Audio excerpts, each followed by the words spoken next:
स्वागत है साथियों आप सभी का एसएस क्लासेस के एक न्यू वीडियो में। साथियों जैसे कि पता होगा स्पेशल टीचर का एग्ज़ाम आप लोगों का 29 जनवरी का एग्ज़ाम होने वाला है, ठीक है।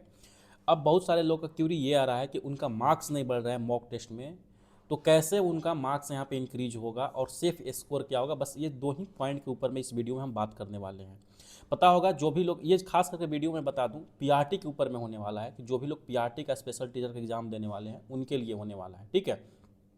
बाकी जो टीआरई 4 में पीआरटी का देने वाले हैं उनके लिए भी यूज़फुल रहेगा ये चीज़, क्योंकि दोनों का सेम पैटर्न है, बीपीएससी का सेम सिलेबस भी है, ठीक है। अब देखिए आपने डेली मॉक टेस्ट दे रहे हैं। अभी कुछ देर पहले एक कैंडिडेट का कॉल आया था, उसने बोला कि सर हमारा मार्क्स जो आ रहा है 50-55 के बीच में ही आ रहा है, मार्क्स बढ़ नहीं रही हैं।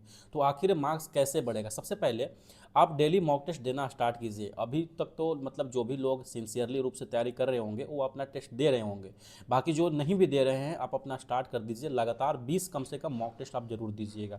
4 दिन मॉक टेस्ट जब देते हैं तो आप उसका एवरेज देखिए कितने मार्क्स आ रहे हैं। कभी कभी क्या होता है ना कि जो सेट आसान होते हैं उसमें मार्क्स इंक्रीज हो जाते हैं, बाकी जो टफ सेट होते हैं उसका मार्क्स कम हो जाते हैं। तो ऑन एन एवरेज देखिए 3-4 सेट का कि कितना मार्क्स आ रहा है। अगर के यहाँ पे आपको 50-55 नंबर में आ रहा है, थोड़ा सा आपको यहाँ पे ध्यान देने की ज़रूरत है। देखिए पीआरटी के अंतर्गत में अगर देखिएगा मैथ रीजनिंग में 32 सवाल पूछे जाएंगे, ज्योग्राफी से 30 सवाल, साइंस से 18 सवाल और आईएनएम से यहाँ पे 13 सवाल पूछे जाते हैं, करेंट अफेयर से 16 सवाल और पॉलिटी से 10 सवाल पूछे जाएंगे, ठीक है। तो कम समय है और स्पेशल टीचर है तो समझिए कम समय आपके लिए फ़ायदेमंद है, क्योंकि कंपटीशन इसमें बिल्कुल भी नहीं है, ठीक है। तो खास करके आप ये ध्यान दीजिए कि मैथ रीजनिंग और जो आईएनएम का सवाल है ये कभी गलत ना हो, क्योंकि आईएनएम में 10 सॉरी यहाँ पे 30-32 टॉपिक ही हैं जिससे सवाल हमेशा पूछे जाते हैं बीपीएससी के अंतर्गत में। ये 30-32 टॉपिक है आईएनएम का, जो हम पीडीएफ दिए हुए हैं पेड पीडीएफ यानी ई बुक के तौर पे, उसको भी आप केवल कवर कर लेते हैं तो आपका 100% वहाँ पे आईएनएम का क्वेश्चंस अटेम्प्ट हो जाएंगे, वहाँ पे बन जाएंगे आपके, ठीक है। बाकी और क्या कर सकते हैं, आप जियोग्राफी से 30 सवाल पूछे जा रहे हैं तो आप कोशिश कीजिएगा 30 में यहाँ से आप 20 नंबर कैसे भी करके लेकर आ जाएं। मैथ रीजनिंग में जो 32 सवाल पूछे जा रहे हैं कम से कम यहाँ से 25 सवाल एटलीस्ट आप बना लें। अब देखिए पीआरटी के अंतर्गत में जो सवाल पूछे जाते हैं मैथ और रीजनिंग के, बहुत हाई लेवल के नहीं होते हैं, नॉर्मल सवाल होते हैं। आप अगर के 10 दिन भी अच्छे से प्रैक्टिस कर लेते हैं, अगर कि आपने पहले मैथ पढ़े हुए हैं, तो आप वहाँ से 25 का 30 में 30, 32 में 32 मार्क्स लेकर आ जाइएगा। तो 25 नंबर आपको मैथ और रीजनिंग से लेकर आना है। ज्योग्राफी से 20 सवाल यहाँ पे मान के चलते हैं लेकर आते हैं, तो 45 नंबर तो इधर से ही आपके हो जाएंगे, ठीक है। ये इसलिए हम बता रहे हैं ना क्योंकि ये टारगेटेड रूप से ये सवाल पूछे जाते हैं। अब ज्योग्राफी के लिए आप क्या कर सकते हैं, 9th और 10th दो बुक एनसीईआरटी है, बस आप एनसीईआरटी पढ़ लीजिए, प्रीवियस ईयर क्वेश्चंस, ये दोनों चीज़ करने हैं। इतने दो चीज़ केवल कर लेते हैं तो आपको 20 मार्क्स आराम से आ जाएंगे। आप अगर के टीआरई 3 का मेरा एनालिसिस देखे होंगे तो उसमें आप ये पाएंगे कि ज़्यादा जो सवाल पूछा गया था 9th और 10th से ही सवाल पूछा गया था, ठीक है।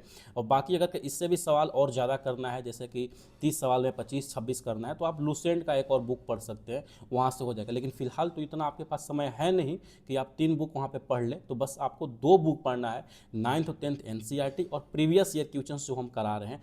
बाकी आप बस इतना है, 2 चीज़ कर लीजिएगा, आपका यहाँ से हो जाएगा, ठीक है। आईएनएम के लिए आप क्या कर सकते हैं, लूसेंट जो बुक है, लूसेंट बुक का आप केवल आईएनएम पढ़ लीजिए, भारतीय राष्ट्रीय आंदोलन के बाद 4 पेज में आता है वो, 4 से 5 पेज में पूरा आईएनएम आपका खत्म हो जाएगा लूसेंट बुक से।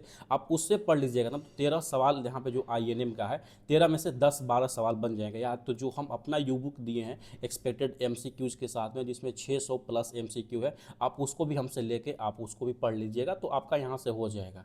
तो अगर के इतना चीज़ कर लेते हैं, मैथ रीजनिंग, जियोग्राफी और आईएनएम, तो इससे ही आपका सवाल जो है 55 प्लस यहाँ पे मार्क्स आने लगेंगे, ठीक है। बाकी फिर आता है करंट अफेयर, करंट अफेयर 16 सवाल आएंगे। तो जो स्पीडी पब्लिकेशन का करंट अफेयर आता है, जो वन लाइनर दिया रहता है, बस आपको पूरा बुक नहीं पढ़ना, याद रखिएगा, केवल जो वन लाइनर दिया रहता है आप 1 साल का ले लीजिएगा, वार्षिकांक अभी मार्केट में आ गया है, और जो वन लाइनर है ना आप उसको केवल पढ़ लीजिए।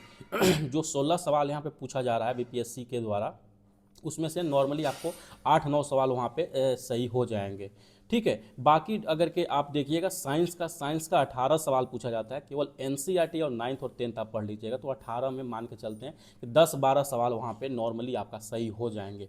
अब सबसे बड़ी बात है ना, देखिए जो आप लोग स्पेशल टीचर का जो एग्ज़ाम देने वाले हैं इसमें कंपटीशन ना के बराबर है कहिए, ठीक है। अगर के आपने एक सेफ स्कोर हमारे से पूछिएगा कितना सेफ स्कोर होना चाहिए, तो अगर के आप 60-65 नंबर 65 नंबर अगर के लेके आ जाते हैं जनरल कैटेगरी से, तो आपका यहाँ पर सिलेक्शन हो जाएगा। तो जिनका भी मार्क्स 50-55 के अप्रोक्स में है, आप मैथ, रीजनिंग, आईएनएम और जो ज्योग्राफी है, ये जो है इस 3 पोर्शन में अपना मार्क्स सुधारने की कोशिश करें। उसके बाद बहुत सारे लोग क्या करते हैं, करेंट अफेयर के पीछे पड़े रहते हैं। पड़े रहना जरूरी है, लेकिन आपका जो कंपटीशन है स्पेशल टीचर का जो एग्ज़ाम है उसमें कंपटीशन बिल्कुल नहीं है। तो बस आप इतना स्कोर कर लीजिए कि आप बस वहाँ पे पास हो जाए, और जो थोड़ा सा जो बच्चे हैं उससे आप आगे निकल जाए, ठीक है। तो 65-70 का अगर के आपका मार्क्स यहाँ पे आ रहा है तो आप सेफ स्कोर है, आपका यहाँ पे नौकरी होने वाला है, ठीक है। बाकी कोई भी और भी डाउट रहता है तो कमेंट सेक्शन में जरूर बताइएगा, हम वहाँ पे आपको बता देंगे। चलिए मिलते हैं नेक्स्ट वीडियो के साथ में।